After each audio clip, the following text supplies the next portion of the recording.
Hi guys! This is Alaya Jen and welcome back to my YouTube channel. So sa nagtatanong kung ano yung motivation ko, kung bakit nagtatagal ako dito sa Hong Kong, or sabihin hindi naman nagtatagal pero bakit lumalaban ako dito sa Hong Kong, hindi ako nagdeterminate kahit naranasan ko na yung hirap sa buhay. Ito yung mga isa sa mga motivation ko. Yung gusto kong mabuo yung bahay namin, gusto kong matapos yun. Nasimulan ko na guys, konti na lang. Sabi ng mama ko hanggang hita na daw yung pangalawang hollow block sa second floor. And ayun, dadagdagan na lang yan, tapos bububungan. Sabi ng mama ko, mabubungan lang yan, matirhan lang namin, masaya na kami. So bonus na lang sa akin pag nalagyan pa yan ng sliding door. Bonus na yan, thankful na ako dyan. Sliding door, kahit mapa-finishing, masaya na ako dun. Ayan, so yan lang yung ambabaw na lang ng kaligayahan ko. And gusto ko lang maranasan ng pamilya ko, yung nung parents ko, syempre naranasan namin yung hirap sa buhay. Naranasan namin na kada baha is wala kaming matinong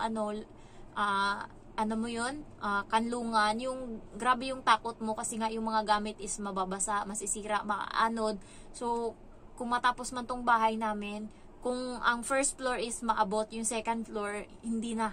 Sure na talaga yan. Kung maabot pa siguro yung second floor namin, marami nang mamamatay doon na mga kapitbahay namin. So, kaya siniguro ko talaga yung bahay namin kasi nung nakaraan marami ding namatay. Pero hindi naabot yung bakwet din sila ni mamang nun. Kaya yan yung motivation ko. Guys, kapag nagpunta ka ng Hong Kong, kailangan hindi ka pumunta dito para mag-enjoy lang. Kailangan may motivation ka kasi darating yung mga time na sinusubok ka eh.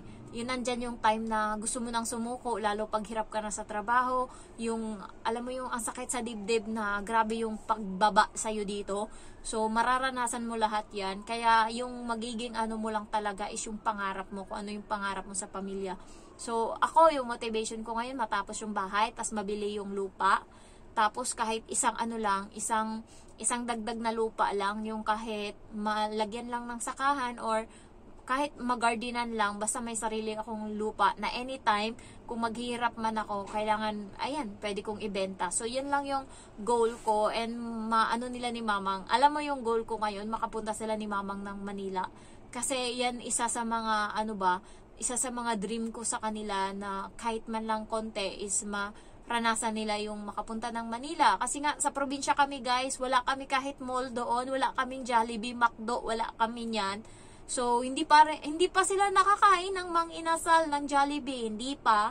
So, wala, simple ng buhay talaga namin doon. Nakatira kami sa may palayan, ganyan, gilid ng bundok. So, ang simple lang talaga. Kaya makapunta sila ng hindi pa sila marunong sumakay ng escalator, yung sumakay ng escalator, ganyan. Hindi pa nila naranasan 'yan.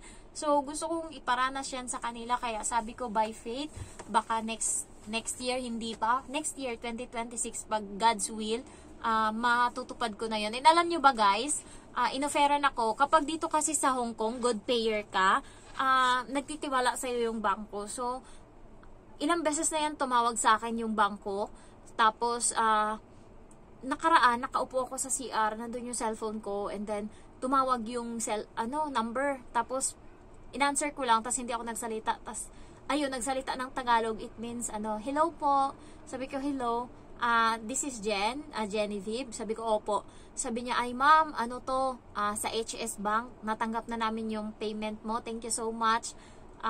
Advance ako parati guys. Yung ko dapat, yung bill ko is every 21 ng month. Pero 7 pa lang, hindi pa umabot ng 7. Minsan basta pag binigyan ako ng amo ko ng sahod, 30 or 31, hinuhulog ko na kaagad yan kasi natatakot ako baka manakaw yung wallet ko. Yun yung kinakatakot ko, baka manakaw or ganun. Mahilig pa naman ako tumambay dito sa Shamshoy po and maraming magnanakaw dito. Sabi nga sa akin ng babae kanina, yung bag ko daw, ilagay ko daw sa harap. Tiwala kasi ako kasi nilalagay ko lang naman yan sa likod. Nandyan yung cellphone ko, wallet, pero hindi natsambahan. Pero baka nga matsambahan. Kaya pagka talaga, sahod ko talaga, hulog lahat yan, utang. Ayan, so sabi niya sa akin, ma'am, baka gusto mong mag-reloan. Sabi niya, meron ka pang 6 months na natira. Pwede ka pang mag-loan ng 16,000 Hong Kong dollar. So sa pera natin guys, aabot na yun siya ng mga nasa 100,000 pesos. Natakot ako bigla. Sabi ko, ay wag na po, wag na muna. Sabi ko kasi sa kanya, ay, wala pa akong kontrata. ma-expire pa yung kontra ko, sa June pa. Sabi niya, may 6 months ka pa naman eh. Pwede mo pa yung i-reloan. Sabi ko, hindi muna. Ayan, so yung mga bangko dito, kapag good payer ka, sila na mismo yung mag-offer sa'yo kung gusto mo mag-loan, ganyan-ganyan. Sabi ko, hindi muna. Pero kung gusto ko lang talaga ng utang, ganda na sana eh. Kasi nga, may utang din ako sa Prime, may utang ako sa kanila. Kung gusto ko, i-paid ko yung sa Prime ko. Kasi 3 buwan na lang natira dun eh. Tapos na ako, 2,800 every month yung binabayad doon ko. Kung niloan ko sa HS yung 16,000 tapos binayad ko doon sa Prime, may matitira pa sa akin. Yun nga lang, every month na hanggang matapos ako ng kontrata, nagbabayad ako sa kanila. Unlike ngayon sa sa sitwasyon ko ngayon is, yun nga, ang natitira sa akin every month is 500 Hong Kong dollar na lang. Pero guys, sa March matatapos na ako sa pinakamalaking utang ko sa lahat sa Prime na 2,870, 2,890 yung binabayad ko dyan every month. Diyan napupunta halos lahat ng sahod ko. So yan yung pinakamabigat sa lahat. Matatapos na siya, konting push na lang. Pagkatapos niyan, meron na akong sahod every month na matitira sa akin na nasa 24,000, ganyan. So yan. Malaking bagay na yan, kaya hindi ko ginrab yung pautang sa akin ng HS. Sabi ko na lang pag natapos na lang yung kontrata ko. Ayan, so guys, yung mga nyo talaga, kailangan bago kayo pumunta dito sa Hong Kong, may motivation kayo. Yung una, motivation ko talaga is bahay, cellphone. Nabili ko na yung cellphone na gusto ko, kaya masaya na ako. Masaya na ako. And yun, ngayon is unti-unti akong nag-iipon ng mga gamit kasi uuwi ako. Yun yung isa sa mga pangarap ko, yung makauwi kahit 16 days. Masaya na ako dun, kaya nagbili-bili ako. Eto guys, pakita ko sa inyo, yung pabango na to is only 8 Hong Kong dollar. Eto mabango siya kasi may tester dun kanina and inamoy ko mabango. Eto, wala siyang tester pero maganda yung mukha niya. Sana mabango din siya. So, 8 Hong Kong dollar, pangpasalubong ko to doon. So, sa pera natin, hindi pa to umabot ng 70 pesos. 8 times 8 equals 64. Ha? 64? Tama ba? Yeah, 64. So, 64 ang isa. Ayan, bubuksan ko to mamaya or buksan na natin ngayon. Mabubuksan ko ba? Iamuyin ko lang. Wag na pala kasi nagbablog ako, mawawala ako sa focus. So, 8 Hong Kong dollar yung isa. Pangpasalubong guys, dito to sa Sham Shui Po, except C2. Paglabas nyo mismo ng sito sa my left side, nandyan yung mga nagtitinda ng mga ganto. Andyan. Ito, 8 Hong Kong dollar to isa. Pakita ko sa inyo yung nabili ko. Notebook. Ayan. Mahilig ako magsulat-sulat guys. So, 8 Hong Kong dollar din. And then, etong isa is lagayan ng mga requirements. Nakita ko may ganto yung amo kong babae. Ibang kulay. So, pinili ko yung purple para hindi kami kakulay. So, ito. Lagayan to ng mga papel-papel mo. And then, ano pa yung nabili ko? Oh, and by the way, bumili ako ng palda sa ukay-ukay. This one is 10 Hong Kong dollar. Sa pera natin, 70 pesos. Mahilig ako niyan. And, eto, sandal to ng ng mama ko sa loob ng bahay. So, kasi 'di ba fluffy. So, ayan, bibigay ko to sa kanya. Ano to? 10 Hong Kong dollar din. And then, eto is 10 Hong Kong dollar din. Ano to siya? Damit ng babae, ng batang babae. Ayan, dress siya. Dress. Pero malaki yung pamangkin ko, kaya kasya na to sa kanya. Ayan, 10 Hong Kong dollar. May kasama to siyang bag na maliit. Ewan ko, ang cute-cute. So, bag na maliit. Ayan. So, ayan, 10 Hong Kong dollar to. Pangpasalubong ko. And this one, nabili ko rin to sa ukay-ukay. Yung brand niya is Jag. Sa mama ko na pantalon. Ayan. Ano siya? Parang light pink. Maganda to siya guys sa personal. Ayan, 10 Hong Kong dollar ko siya nabili. So, yan yung mga pinamili ko doon sa labas. So, naubos yung pera ko sa kakabili ng mga ganyan. Iniipon ko siya guys kasi nga kukontratahin ko yung amo kong babae. 'Di ba pag uuwi ako, meron akong 25 kilo na luggage pa uwi. Tapos pabalik 25 din. Kukontratahin ko siya, sabihin ko sa kanya, gawin mong 50 kilo yung yung luggage ko. Wala na akong luggage pagbalik. Pagpunta na lang doon, yung mga luggage ko lahat. Pagbalik, 7, yung free na lang. Yun na lang yung ibibigay mo sa akin. Ganunin ko siya. Kasi nga, gusto kong maraming madala pag-uwi. Nakalista na yan guys kung ano mga dadalhin ko. Magdadala ako ng seaweed. Alam niyo yung sa 7-Eleven, 'di ba may doon na seaweed na may kanin sa gitna na triangle siya.